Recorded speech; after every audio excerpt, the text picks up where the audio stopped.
Hello, everyone. Welcome back to the Scanlon Center for School Mental Health Educator Wellness Podcast. This is episode 4 of our very first podcast series. We're so excited to have you back with us tonight. And we have a very special expert guest tonight, Dr. Susannah. Do you say Coaston or I Coaston? do, Coaston. Coaston. Yeah, I meant to ask you that earlier. I think I've been saying it correctly, but Dr. Susannah Coaston, and she's going to share some really great information with us, and we're going to engage with her in a little bit of a chat, mostly around self-compassion. That's kind of her area of expertise. So we're going to get into that with her in just a little bit. But before we get started, I know there's a whole group of you who are taking this entire series for some course credit.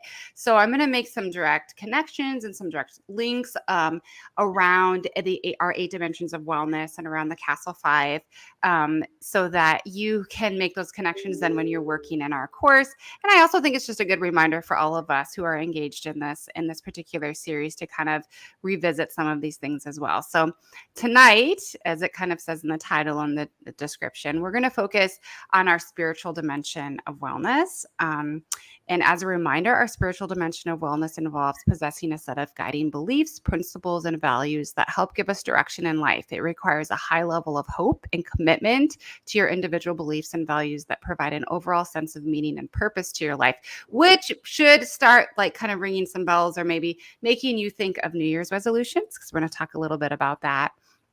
And as educators, I know many of you are implementing SEL competencies and practices into your instruction. And today's episode directly relates to self-awareness. However, it wouldn't be hard to make connections to all 5 competencies.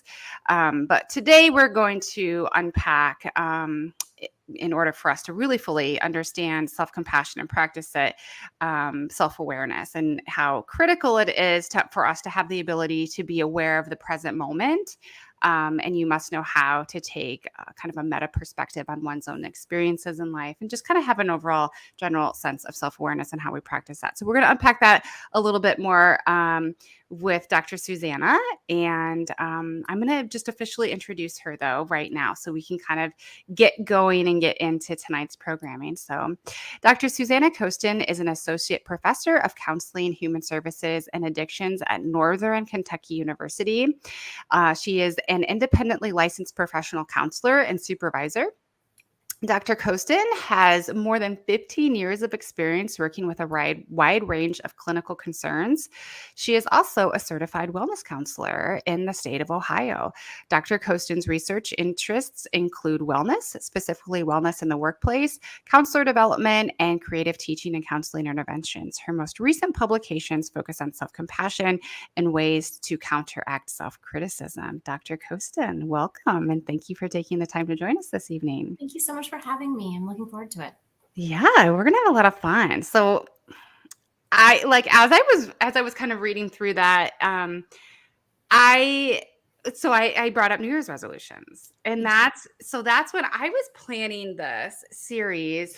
I over the summer, I run in the morning, and then as soon as the weather starts to get a little bit warmer, then I go on these evening walks. And once I decided that I was going to do a podcast this year, I was kind of starting to, because I was an elementary school teacher for about 10 years. So I'm like, okay, let's think through like what teachers are going through in each of the months when they're teaching, right? And I get to January, and so like naturally I'm like, okay, everybody starts to talk about like New Year's resolutions in January and like what we're going to do to like improve our lives or improve ourselves in January. And I'm like totally into that, right? Because I also am like a big follower of like James Clear and Jim Collins. And we talk about behavior and habits and how to build positive habits and deconstruct negative habits. But like I was sharing with you in one of our meetings and discussions, I was also reminded when I was reading some literature over the summer, and it kind of came to me actually later in the day when I was on my walk, of this quote, and it's by Sunryu Suzuki. And he wrote or said, "You're perfect as you are, and there is always room for improvement." And then it kind of like messed me up a little bit, because I was like, okay, I'm thinking about like this episode and New Year's resolutions and how to improve. And then I'm like, oh my God, do I hate myself? And then I start like having like these like existential crisis. yeah. So then I'm like, well, maybe I'm not, maybe that's why like I don't always have my shit together is because I like actually do like hate talk and I don't have a lot of self-compassion. And so then I kind of shifted, right? And that's when I connected with you. I'm like, hey, I think instead of we need to back it up, right? Because before we can start to talk about self-improvement, I think the literature would tell us, and you're here with us, right, is that we need to first think about self-compassion. Is that correct? Yes, I love that as because I think that is really important to have rather than just going right into like, we just need to get better. Yeah. Self-compassion is a really nice way to kind of meet ourselves where we are. Yeah. And how does that work? It's a big question. The first part, honestly, is mindfulness, and that can be as broad as just kind of a checking in, or actually, making an effort to do a mindfulness practice. But just that self-awareness you were talking about is so valuable. So really being able to kind of check in with ourselves and say like, okay, what do I need right now? And then being willing not to say, well, what's wrong with you? Why do you need that right now? Like, Yeah. why do you need to go for a walk in the evening? Like, shouldn't you do other things? Why aren't you being more productive? So rather than going down that path and going into the kind of self-criticism and all of that, we can offer ourselves compassion and say, no, this is a way to be able to still have movement, still be able to, take advantage of, even if it's cold, it's still good to be able to get out and move our bodies. So it's a nice way to be kind to ourselves. So I love this because I think we're so focused, particularly right now in January, at least, let's talk about in the United States, because there are people who use different calendars and different traditions and so forth and so on. But the United States or American culture in January, we do this thing to ourselves that's like, you're not good enough. You need to lose weight. And which, by the way, I did look this up today. And that's like that is the number one resolution is losing weight. And the second one is to save more money. Oh, okay. And I thought it was interesting too, because I think the third one was like physical health, which I thought was like, yeah, I would have thought money would be the third one, but yeah, no. So it was so anyway, it was really interesting. And so I thought so I was looking that up today and I was like, so basically what we're saying to ourselves is you're not good enough. So you have to, but at the same time, right, we want to be real with ourselves. Like we also want to be like self-aware enough to know like where our areas of growth lie. So it's like living in that paradox, right? Of like, we know we need to improve, but we also want to show ourselves kindness and compassion and love. Okay, so when we say that, though, this is something we were talking about before the podcast started, which I think is such a great conversation. So there's like a clear definition of self-compassion, right? Can you talk us through that? What is it? Yeah, so self-compassion has three components. The first one is mindfulness. I guess they don't necessarily have to go in order, but I think about them in order. So I think about it starting with mindfulness and just that present awareness. It doesn't necessarily have to mean mindfulness like a meditation. It's more of just a checking in, tuning in, and being aware of ourselves. The second is common humanity. And that's sort of our connection to the world around us, and the fact that like, in whatever that particular moment is, other people have probably experienced what we're going through, and we're really not alone in it. Oftentimes when we're suffering or something, we make a mistake or do something really dumb, we feel like, oh my gosh, how did I do this? Everyone else seems like they have it together. Yeah. And I'm the one who's I'm messing up. And common humanity reminds us like, no, we're all imperfect humans. So all of us make mistakes. And then the third part is that self-kindness and being able to offer ourselves compassion, and offering ourselves the kind of compassion that we need in that moment, whether it is a kind word or it's doing something to kind of, set a boundary, protect our space, to be able to kind of show up for ourselves. Yeah. So self-compassion really kind of encompasses those three things. So when I was reading your literature to prep for this podcast, I really got fixated on the kindness piece of this definition. I have a dear friend, and she is a dear friend, by the way, but she doesn't listen to the podcast, which I'm gonna keep I criticizing. mean, I guess you I can mean, still is keep she her really a around, but friend? like, right, right. She's actually my best friend, to be honest. And I mean, so it just reminded me of Thane because she is like the dearest, kindest soul on the face of the earth. And I wasn't going to use her name, but I know she'd be okay with it actually. And she can be so unkind to herself. And I got so fixated, in the what was written about being kind to yourself and how easily that is to do. But here's the trick with that, right? And this goes back to self-awareness. I don't think half the time she even understands the stress she's in, or she's even like, she's aware of the pain that she's in or the anxiety that she's feeling. She's not identifying it. So then she's unable then to practice that self-kindness. Does that make sense? Have you seen No, that? I've definitely seen that where it's sort of like the person, it's sort of like the stress is just sort of bubbling there, and they kind of know that There's something. there's something, but they're just not. And so it's sort of like the trigger doesn't go off because it's just bubbling under the surface. They're miserable. They're maybe even saying like, making really these comments about themselves, whether they're jokes, but not Right. really jokes, those kinds of things. But it's sort of like that the idea of, well, I need to offer myself compassion because I'm suffering Mm-hmm. isn't going to come, because they're just like, oh, everything's fine. It's fine. I actually have a mug one of my students gave to me that says like, it's fine, everything's fine. Because I banned this person from being able to use that. They are literally not allowed to use the word fine in my classroom. Oh, I like that actually. No, you can't use that. You I have to took like it away. articulate what is that feeling? Because isn't there like 30,000 different emotions or There's so something many like different that? emotions, and Yeah. fine. And this person was never fine. There was no fine when they were said this. It was Mhm. never like, oh, they'd say things are pretty good if they were good. Otherwise, they'd say, it's fine. It's fine. Or I'm okay. Exactly. No, okay. And Well, you're tell me about anything that, but. okay? Exactly. Yeah. So then I'm wondering, okay, so if we're going to teach people how to practice self-compassion, and we talked through like you have to have this certain level of self-awareness in order to engage in different kinds of like mindfulness strategies and to engage in acts of self-kindness. And so if somebody is so unaware of themselves, what should they do? Honestly, it's figuring out whatever they need to do to figure, like, to to start the mindfulness portion, and Yeah. to check in and ask, what do I need right now? How What am do I I need? feeling? If I were talking to your friend, I would probably, try to figure out if they're someone who's on a laptop all the time. I might encourage them to have a post-it that's like permanently stuck to their computer that just says like, how are you feeling right now? Oh, Do that's you, a good one.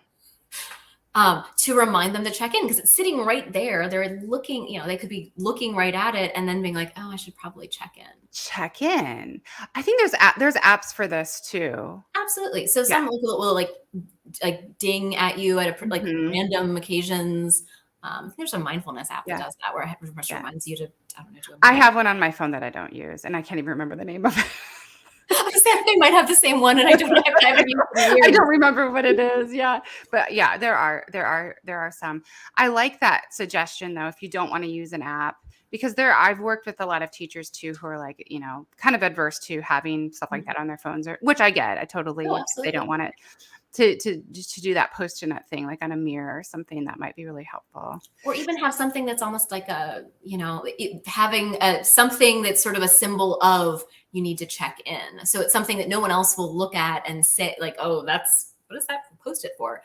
Right. But it could be a little stone that says Oh, that's good. compassion on it, or something like that. I use that as an example because I literally have a little rock in my office that says compassion on it. Oh, that's a really good idea, actually. My friend, one of my other best friends, just gave me a bracelet for, so it's been doing this, and I just realized that that's kind of what it's doing. So the holidays are really can be really hard for me. My mom passed away about 6 years ago, and she was one of these people that made holidays so unbelievably magical. Like, since we were little, they were just like a big deal, right? And so sometimes when the holidays kind of roll around, and I do the same thing, but I still really miss my mom. So she gave me this bracelet over the holidays, and it has a little saying on it. But I've been wearing it every day, and I can't tell you, like, every time I look down at it, I don't just think of Leslie and my mom, but I oftentimes will think, "How are you feeling?" Because there's a saying on it that I'm like, "I Yeah, wonder, like, how am I feeling right now?" So I think that's a really good idea. exactly. Basically, what I'm telling you folks is go buy yourself a piece of jewelry. That's it. That's It's it. on the podcast. I'm an expert. It's just that's what you have to do. Okay, so let's take this one step further, because I do kind of want to try to like weave this back into like how we can use this as a strategy for self-improvement, even though we also want to like live in the moment and love ourselves no matter what, which I just said the word love. It's something we talked about earlier. So we both wondered this, right? We kind of did some literature digging just a little bit. We didn't dive too deep. So any of you who are like doc students right now, or you're interested in doing research, or maybe you're an expert in this area too, you can maybe chime in. But we were doing some digging in terms of like the definitions of self-compassion and self-love, and if they're the same or if they're different. What did you find? We found the same thing. So you're asking me? Yeah. Yes. Okay. So I found nothing. I found like everyone was talking to me about self-compassion, and like they were like self-love and self-compassion similar. They're similar, but they're different. And then they would just tell me all about self-compassion and not really say much of anything about self-love, just the fact that it's different. Yeah. Which helped me in very few ways. Like I had a definition for myself, but Right. I didn't. The literature was not particularly helpful. So doc students, please get to work. We just gave you something. That's your thesis. But I did think that was interesting, because I think before I was prepping for this podcast, I used those words interchangeably. And now I'm kind of like, no, I don't think we can. I think they might. I think the literature, I think there must be something different about them, but I'm just not quite sure what it is, which I think is really interesting. The other interesting thing about this, right, is that there's all kinds of literature, and you have done an amazing job of mapping this out through several articles that you've written. One of the articles we're going to address that has to do with burnout and self-care in a little bit, because I think it's perfect for educators. But all of this is to say is there is so much evidence that practicing these three different components of what makes up self-compassion, there are so many benefits to it in your life, right? But what I've noticed is that, like, we know we're supposed to do better, right? We know we're supposed to take care of our bodies and eat healthy foods and move our bodies and get 7 to 9 hours of sleep and limit consumption of alcohol and surround ourselves with positive people, so on and so on and so forth, right? And every year we make these commitments to do this, but every year we seem to fail to follow through with making these changes to my life. So I guess my question to you is, like, can you unpack this a little bit more for us? Like, in what ways, if we practice this consistently, in what ways can self-compassion really help us in our daily lives? So self-compassion can influence kind of what our intention is in the first place and how we relate to ourselves. So some of us might relate, like your friend you were saying, could be really critical. And then we can have that focus of we got to do better, we've got to push, we've got to keep going. And it can really push ourselves into kind of shoulding on ourselves, where we're just, everything's a should, and like, you should be this, you should be that, you should, and that self-compassion can allow us to take a step back and meet ourselves where we are, and then be able to say, okay, like, what's working, what's not, how can you pay attention to not the shoulds, but like, what do you actually want and what do you need? And self-compassion can be a kind way of being able to respond to that, and not in a way that you just need to do better, but in a way to like just kind of meet yourself where you are. Yeah, you just said something that reminded me of this ask of Patty Digg, which is, what do you want to create in this year, and what do you want to let go of? And I actually think that like that's the best New Year's resolution is to Mhm. like try to figure that out. Like who am I and what am I trying to create and what do I need to let go of to kind of like love myself fully and to move forward in like a positive way and to make this creation happen. So Well, I don't and actually, that actually reminds me. I mean, back to kind of looping back to the self know. love thing. I guess when I think about it, I think about there's like self compassion and there's self love, and the more that you practice Yeah, self compassion, that's the it. more it's almost like a Venn diagram where like there's still not going to be the same thing, but there's probably going to be a lot more overlap. Like we offer ourselves compassion because we care about ourselves deeply, and the more that we're able to meet ourselves where we are, the more we're able to accept ourselves, the more we can love Love ourselves. ourselves. And a That's way to show that it. we love ourselves is by offering ourselves compassion. So then they like work together. That is the best I've come up with. I still can't tell you exactly what self love is. I mean, that you're a worthy and deserving person, I assume. I think that's the idea. No, but I think you just did it, right? You like it's like the act, like you have to do that, like love is a verb. So like you Mhm. have to do that act of self-compassion to get to this space of Yes. feeling love for yourself. Yes. Yes. And Yeah. so it's like, and I don't think it's something like you don't have to like you can only practice compassion if you love your like I was like I don't think Yeah, because no. most of us aren't quite there honestly. Exactly. But we can offer and compassion is really more about like how we meet ourselves when we're struggling, when things are hard, when things are painful. And self-love can be, something that's during good times and not so good times. Yeah. That's perfect. See, so now team, we need you to collect some data on this. Yeah. Where are our graduate students Okay, right run with it. now? Go. Okay. Okay, so that kind of leads me to something that I want to talk about with you about this article that I read of yours that I've, by the way, I mean, I have like tore this article up of yours. Like I have two copies of it. I have one in my bedroom, I have one in my office. This Wow. one has moved from my office to my living room multiple times. I've highlighted things, I've taken notes. So I mean, You probably know better than I do at this point. I do. That is like 100% true. No, it's really, really good. And those of you who are taking this for credit, then I, of course, dropped it in Canvas, so you can download it. It's a PDF in Canvas, and you can read it. And anybody who's interested in learning more about practicing self care and burnout in our profession. You specifically talk about it in the counseling profession, but I went ahead and just said we can like Oh, apply this to educators like absolutely. across the Absolutely. board. Yeah. So let's talk about burnout because this is January. We just are coming off of a break. I understand that. But we also know that particularly in certain parts of this country, I mean, we're getting like an ice storm right now, like I told you here in Iowa. And so, you know, it's dark, it's gloomy, it's cold. Even the students feel it. Oh, And, absolutely. you know, there's all kinds of legislation that's Yeah. coming up that's triggering people in different ways. And so it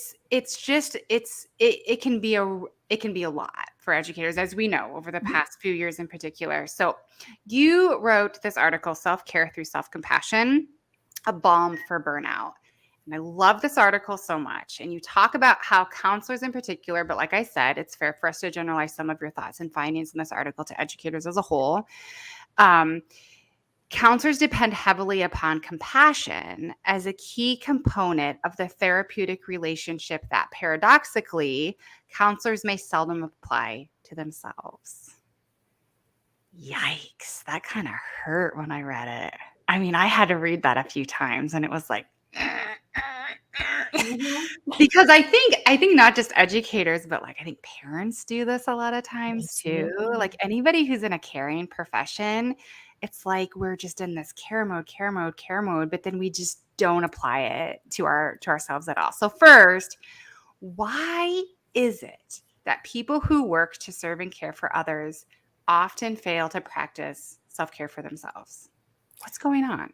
So I have a few thoughts on it. I'm sure this is probably another really great opportunity for dissertation or something. God, we are doing God's work today. We really are. We really are. I guess the first thing that comes to mind is that self-care and kind of offering like self-compassion, a lot of that, it's a learned practice. We learn a lot from what's been modeled to us. And so some of that modeling could come from our parents. Some of that can come from what we notice from like mentors or other people who've been influential in our growth. I had lunch with someone earlier today, and we were talking about sort of the modeling that we can get for better or for worse. Like as we're around other professionals who are further along in the field, we start picking up some of their habits. And so sometimes some of that self-care, it almost feels like it's like, oh, okay, well, we're really here to do this job. And so we're really focused on caring for other people. And so almost like it doesn't feel like maybe it's just, oh, I'll get to me later. We're really here for something else. So society reinforces a lot of that, particularly for women. There's a lot of expectations, particularly for women, about being kind of kind and caring for other people. And it would be selfish otherwise is kind of the thinking. Yep. Lots of people see self-care as an extra. And so it's like, well, I don't have time to do anything extra. I like to think about self-care as it's like a fundamental way of caring for yourself. And you're the one who's in the best position to do it, because who else is going to do it for you, particularly in the ways that you really need it. Right. Lots of people don't know what would work for them, or don't know how to address how they're feeling. Maybe they're aware something's going on, but they don't even know what would help. Yeah. Do you come across this a lot too? Because when I'm in and out of schools and doing some of this work, I think some people don't understand what self-care is. Like, yes, we're getting better. I think we're getting better. But like, I think for a long time, people thought, oh, I'm taking care of myself by laying on the couch after work and scrolling through my phone. It's great, which I get. Like, trust me, I'm not criticizing, no judgment. Like, I get that sometimes you just need to zone out. But also, it's self-care is like building a life for yourself that is healthy. And that also means like taking care of your body and making sure you get enough rest. And I understand it's not easy and nobody's perfect at it. But I think that that's like a component that was lost for a long time in self-care. Did you see that a lot in your practice? I've definitely noticed that. And people, even if you say, like, I was like, oh yeah, I'm writing an article on self-care. And they're sort of like, they either think sort of bubble baths. I'm writing a whole article based on bubble baths. And I was like, no, just bath bombs too. Yeah, exactly. Shower gel. Exactly. Yes. It all has to just smell good. That's the important. Or sort of kind of that push. I feel like over the last couple of years, there's been that pushback about like what self-care is, and self-care is not like, that self-care isn't going to fix these other kind of issues when it's really in the system and those kinds of things. And so I feel like that's something, there's just a lot of self-care is sometimes misunderstood or gets a bad rap as when in fact it really is just, it's caring for yourself. Yeah. So this is such a good topic, right? Because I agree with both. I don't think it's one or the other, right? So I think that we definitely can find ourselves in like really unhealthy systems. And no matter how much self-care you practice, like you're not going to self-care your way out of that. Nope, you're not going to self-care your way out of that system. And so then you come to like a really hard decision. You come to a crossroad at some point. Like, do I continue to stay in a system that I know does not support my health? And is this tolerable? Is this actually doable for me? Or do I remove myself from that system and find a new system that is going to actually care as much about my health as I do? And I do think that looking at the way people are shifting jobs, I do think we're seeing this right now. I think we're seeing people who are like, you know what? If you've created a system that is totally unhealthy and there's no amount of self-care that I can practice that is going to support my health needs, I'm out. Do you feel like you're seeing that too? I'm seeing that a lot. I'm seeing it everywhere. And so like the kind of the great resignation is, I mean, it's been kind of coming for a while, but I just feel like over the last year or two, people are just like, I'm just not doing it anymore. I'm just not going to do it anymore. Yeah. I think here's the thing. I think that in order for us to change systems, that you do have to kind of like, lock arms with people and march forward and say, like, we have to create a system that's going to support everybody's well-being, everybody's. But in the meantime, there are lots of organizations or systems that are not that toxic. And so we still do have to always, no matter what system you're in, you have to practice a certain level of self-care. But so can you describe what's the difference between self-care and self-compassion? Well, and so from my perspective, like self-compassion can be a way of practicing self-care. So offering yourself self-compassion can be a way of practicing self-care. Um, but self-care can be so much more than just self-compassion. So self-care is something that you're able to, it can be a kind of a response to whether it's stress or whatever's going on. So something where, if you wake up and you're feeling just like, oh, I can drag myself out of bed and it's gray outside and it's cold and it's gross and there's an ice storm, and you need to get your energy back up. We can have self-care activities or practices that help us kind of rejuvenate and kind of get back, kind of get our life back, kind of feeling more like ourselves. Yeah. We can have a really rough day and be, want to throw something at someone, and we know that that's not a helpful way, probably not a good self-care practice. So something that can cool us off. Self-care can also be a way, and this is usually where self-compassion comes in, is a way to offer ourselves like comfort and support and kind of that warm hug that we may need at the end of the day. Yeah.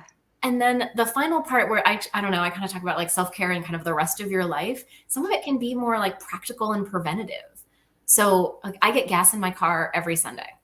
I drive enough that I usually can't make it like a full, like, I don't really need it on Sunday. I'll probably need it on Wednesday when I'm running late to a meeting. Sure. And so, I will never tell someone like, oh, you're having a hard time. Have you put gas in your car? Like what, that like, doesn't make any sense.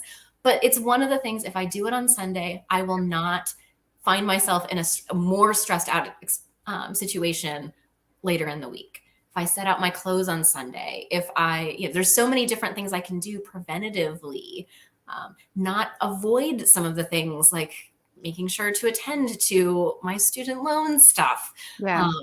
And so like, okay, rather than just thinking about it and ruminating about when are they finally going to let me know how many payments I have, maybe I should check so that it's not constantly running through the back of my head. Yeah. And so sometimes it's taking care of some of the like nitty gritties of life so that you can relax and not have to worry about them. But I can't say just focusing on like the nitty gritty stuff or the prevention stuff is all of what self-care is. It's right. It's about individualized. Right. It's kind of all of those. It's really what you need. Yeah. What you were talking about, though, and describing was like creating this environment or a personal system of wellness that supports Exactly. your well-being. And that aligns with a lot of James Clear, his work and like creating these systems of wellness. And so he says something to the effect, I think he's the one who said this in some of the literature that I've read from him. He said something to the effect of, don't use your weekends. You shouldn't use your weekends to escape your life. You should use your weekends to build the life that you want to have, or something to that. I'm like kind of misquoting, but something to that effect. But I'm terrible with quotes. It's fine. yeah. And I'm pretty sure it's James Clear. I could be, if somebody correct me, if I'm wrong, and basically what he's getting at, right, is what you just said. Like create these little systems that support where you want to go and the life that you want to have. And if you think about all the systems that you create in a day, and then start to analyze those systems and think about how that's serving you and how it's not serving you. Absolutely.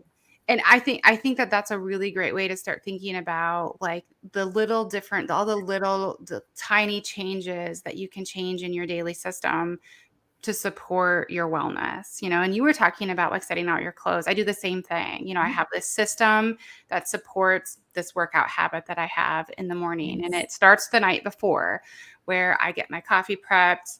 I have my workout clothes set out. I have the remote to my fan. I mean, there's like these certain things that create this behavior loop that just makes it happen again and again and again and again. And it becomes really fluent. And that's exactly what you're talking about. It becomes, it staves off burnout in the long run, and it's a protective factor. It really is. Yeah. Yeah, it's interesting. But creating, like deconstructing old systems and habits and creating new systems it's so much easier to talk about than in actuality. You just have to take like these baby steps to doing it. Well, and oftentimes, and I think that's one of the challenges with sort of the New Year's resolution and everything, is that we decide that we're going to be like whole new people in the new year. That like, a whole, Yeah. new year, new me, and you're going to suddenly, you're going to be eating like carrot sticks and Uh-huh. running every day, and you're like, No. did you buy carrots? Like, Yeah. can Yeah. you run a mile? Yeah. And so where are you hoping to start? Maybe some of it is, okay, maybe I do some grocery shopping and pick up more healthy food, foods that I'd like to eat and munch on rather than the other things I had been eating. So you can Yeah. make it as a smaller change. So true. Just You, my other one of my other best friends, Will Cockhill Barons, he hates it actually when I say this. So if you're on tonight, I'm sure you're like saying, Carrie, stop saying that to people. It's so annoying. But you have annoying things that you say too, Will. But it goes along with what you just said. And when I'm giving some of these workshops, I'll say to people, what is the heaviest weight at the gym? And then they like start calculating like actual like bars and plates. yeah. And I'm like, no, no, no. And it's the front door. Mm. Like just those of you who are wanting to get a habit around going to the gym, like maybe that's something you want to do, maybe not. But if it is, like, and it can be applied to other things too, something that you want to do, like just show up. Like just start showing up. Like you don't even have to work out. Like if you just get in the habit of just like being present and showing up and opening that front door, like that's the first step. Like you said, like just go grocery shopping. Like just start with going grocery shopping and like maybe changing a couple things on your list because that's a success. And the more you Oh, experience success, absolutely. right, the more you're going to keep doing it. But then you have to have some self-compassion too because you're going to make mistakes. Mhm. Yeah, and it's not going to happen overnight. No, no. And you're gonna get sick and not be able to go for a few days, or you're gonna have somebody's birthday party and decide to eat a whole cake. And you know what? That happens. That's It okay. happens. It happens to Start all of over us. at all of us. I ate a whole bunch of Starburst today. It's fine. I'll work out in the morning. I guess like I literally have candy sitting next to my computer right now, just in case I get hungry. Well, talking about creating systems, I did something really not smart. I created this like really cute little Valentine like candy display in the hallway going back into my office. What was I thinking? Just every time you go back to Every your time, office. every time. So, I literally but have it is ginger cute. candies next to my bed. So like Do no you judgment. really? I do. I have a little. My friend Elizabeth made this lovely little like dish that I'm sure she hoped I'd put something different in, but instead it is filled with these lovely ginger candies that I love. I love ginger candies. Are they the chew ones? Yeah, they're the chewy ones that Oh my shine gosh, or those are whatever. so good. Yes. Have you had the lemon ones? If you haven't had the lemon ginger, No. and they didn't come in the normal like shared pack. Yeah. So I had to order them and just I like hoped that they'd be good. They're amazing. They're like I'm really ordering good them. ginger candy. You should God, I love get a and you pound. know what? They're They amazing. also help when you have an upset stomach. They do. But I, just eat them preventatively Yeah. to start, make sure I just don't have It's a good practice. before bed. Okay. Do you think it would be really weird if I read you something from your article? Like, would that weird you out a little bit? It would not weird me out. Okay, I'm gonna read it because I think it's really beautiful. And then I just want like a natural response to what I read. Okay. And then I'll tell you why I love it so much. But I love this what you wrote. Okay. So you wrote in this article that we're talking about right now about burnout and using self-care to stave off burnout and live a healthy life. You wrote, although self-care is widely promoted within the counseling literature, this author, and I can't remember what author you were referencing at the time. I think I was actually this. I think this author is me. This author, me. It was you. You were actually referencing yourself. Of course. I think at the time that's how you did it. I don't know how. Like Maybe. now I'm allowed to say I in APA. I don't know. Oh, I think you're right. I think that changed. So I Yeah. think I had to refer to myself in third person. That's so weird. It's weird.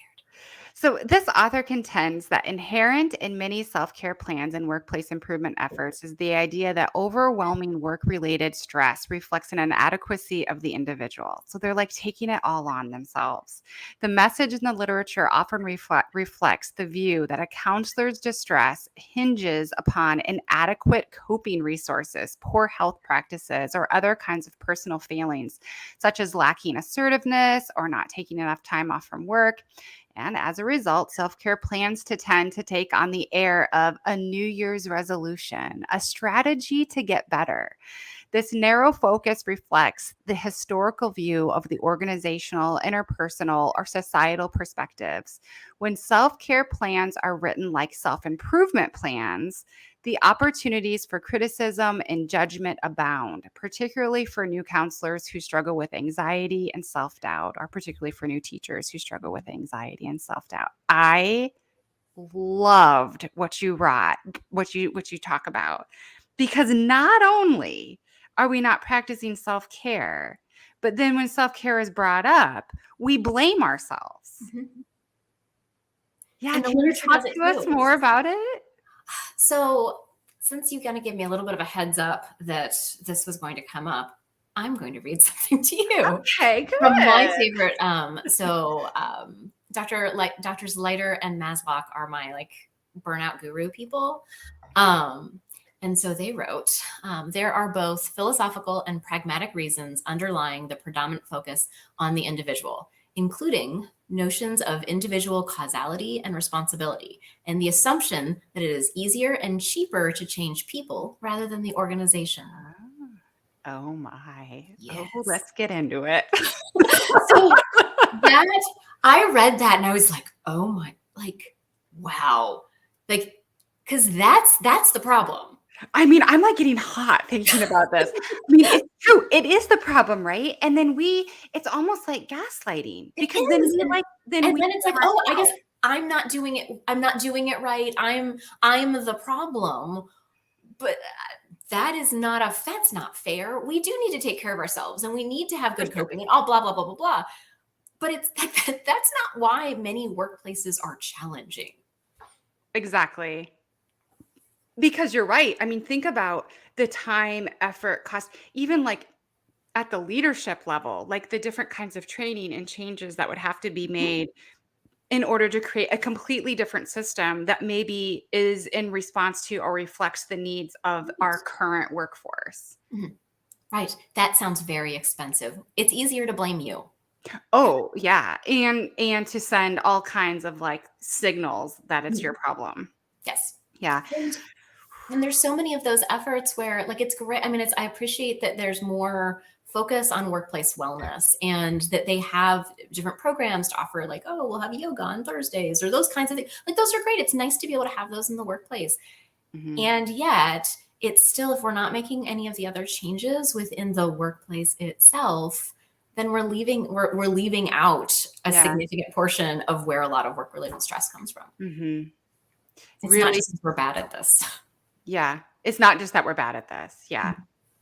And also, like, let's talk about like actually having explicit modeling and practice. Actually, my dean does a pretty good job of this. Actually, he does a really good job of encouraging taking time off and self-care and modeling it to us too, and like not being afraid to tell us, like, I'm going fishing. Yes. Maybe you should do something like that too. And I think that that's a really, instead of like hiding that you're taking the day off and feeling ashamed of it, but like modeling to Yes. people that you're leading on a team, like, no, I'm actually like shutting down my email for 2 days, Mhm. and you can do that too. Right. And even setting boundaries around when you're answering messages and even the awareness of like, okay, my working hours aren't your working hours, Mhm. so respond when you're ready. And so I try to be really transparent with my students. Sometimes where they're like, "Are you okay?" It's like, "No, yes, I am okay." But I'm also trying to practice what I preach, and I want Absolutely. them to see that I'm also working on this. So thanks to kind of all the changes with COVID, I teach in a graduate program primarily, so my in-person classes. Many of them are from 6 to 9 p.m. So that's later in the evening. That's late. And so I've changed my schedule. I've made it so I come in a little bit later. So I'm not doing a 9 a.m. meeting, Yeah. certainly not a regular 9 a.m. meeting, because that ensures that it's a 12-hour day. And if I have multiple 12-hour days, which is what I had before COVID, I'm exhausted. I'm not able to take care of myself. When am I going to work out in that? It's not going to happen. And No. so, or I can sacrifice more sleep, but that's not really fair. So Mm-mm. I made a lot of adjustments and I really kind of talked to students around finding what works. And sometimes, I mean, and the life of a professor. We work a lot of hours, but we get to pick many of them. And so Yeah. I'm lucky to have that. And I acknowledge that that's not how it is in many of our other workplaces, but there are some things that we can do to make kind of adjustments that fit our lives better, or Yeah. even expectations differently. I am so happy that you pointed that out, because it's true. Like, we do work a lot of hours, and sometimes on weekends and on Sundays. And I worked all over, the holiday. I did take a week off or whatever. But I will say this: the schedule of a K through 12 teacher, I have worked that before. And I know you've been in schools before too. There is nothing like that. No. It is unbelievably exhausting, because, like you said, I can build even though I'm working more than 40 hours a week, I'm still building it. Sometimes I work at 4:30 in the morning. Sometimes I work in the evening, like I am right now. They can't do that. No. And so, like, I just want to, like, say to all of our K through 12 audience, like, acknowledge that you don't have that kind of flexibility a lot of the time. And so, like, practicing self-care and working as a group collectively to create a system of wellness with your leadership team is so unbelievably important because of that bell schedule. Oh, absolutely. Yeah. And I feel for educators, because it really is, there's so many things, and there are so many parallels between kind of being a kind of a full-time counselor, but even like it's kind of a little easier for counselors to even get a bathroom break during the day, because nobody has to like watch your client. You can drop them off and use the restroom before coming back, and you don't necessarily have like, No. I really do feel for them.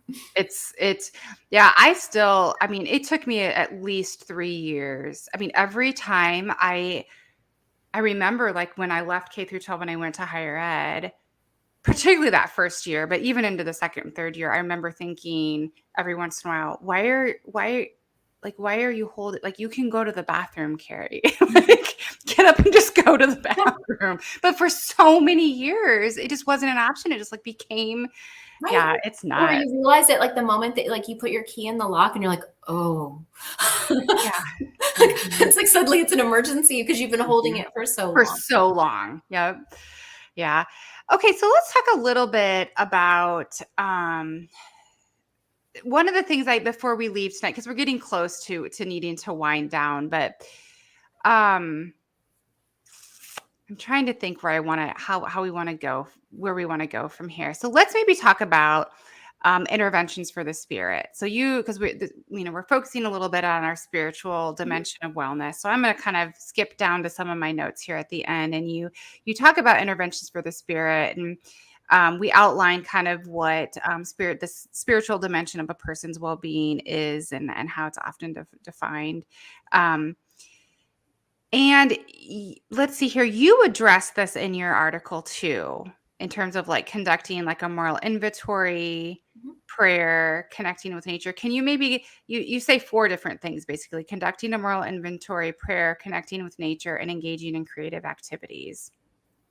Yeah. Do you want to elaborate on any of those? So one of the things, so I think whether it's the moral inventory or just getting in touch with your values, a friend of mine, I'd gone through a divorce years ago, and I just finished my doctoral program, and I was just sort of like, I've now accomplished everything.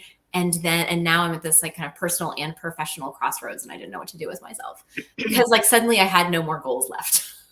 Like I'd done all the things, and I was like, oh, what do I do? And so what he talked to me about was the idea that I'd been living a goal-directed life rather than sort of a more value-driven life. And because my whole life was up in the air, like, will I have children? Who knows? Will I want to teach? Do I want to be a counselor? What do I want to do? And I was like, I'm dying. And so what he's talked to me about, the benefit of having counselors as friends, is it's beautiful. So it was the idea that, like, rather than continuing to live kind of goal to goal to goal, I can just focus on my values and living out my values. And that was something that, kind of looking at like what's been maybe working in my life, what has maybe not been working, what am I not doing enough of? And so whether it is kind of a moral inventory or just getting a sense of your own personal values and how you're living them out, can be a really valuable way of making sense of who you are in the workplace, the kind of person you want to be with your family, who you are with your friends. And that can involve, your spiritual life. It can involve a higher power. It doesn't have to. Um, and so I think that's a really helpful way of just kind of getting in touch with yourself and kind of seeing what's working, what's not working, Yeah. and how do I feel more connected and grounded. Yeah. I really, really love that. Like thinking through, I think what you just said, and correct me if I'm wrong, like thinking really critically and intentionally about your lived values and your Mhm. aspirational values.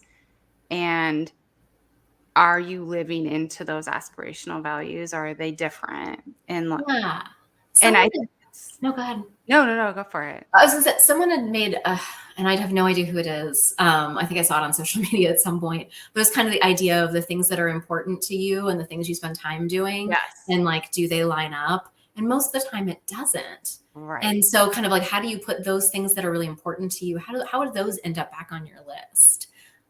And for some people, the kind of their, like, attending to kind of the aspects of their spirit, it's if it's not something that's already built in as a routine, it's so easy to set aside and not do anything with it. Yeah. Where it feels like it's a lot because maybe I don't know, maybe it's unknown, and maybe I grew up this way, but it doesn't fit for me now. But it feels, another thing, it feels like it's extra. It But it does. Yes. it can give life so much more kind of purpose and meaning, whether or not it's a religious practice or anything like that. But just being able to just have that awareness that of kind of a connectedness among all of us, and that, Mm. maybe there's some meaning and purpose to things. There doesn't have to be, but just being able to, I don't know, kind of think about some of these topics and how we want to live our lives differently, Mhm. not necessarily as a way to like be better people, but just to be better versions of ourselves. Yeah. I like that too, because that's like living, you're living in the moment of like, I love who I am. Or I like who I am. I'm working on practicing self-love Mhm. and loving myself. And also like realizing that maybe some of my life doesn't align with my values. And so like, how do I create that? Like, how do I make that happen? So it's not like necessarily changing myself because I don't like myself, but creating this life that aligns with my values. Exactly. Yeah. Exactly. Well, I really appreciate your time. I love talking to you. I think the first time that we talked, like we just started like blah blah blah blah blah blah blah blah blah blah. And so it felt so natural. So hopefully we can stay connected and keep these Absolutely. conversations going and keep partnering. Um, if anybody has any questions right now, then feel free to like pop those questions in the chat. Otherwise, our next podcast is February 22nd, and we are going to be talking with Joanne Cobb.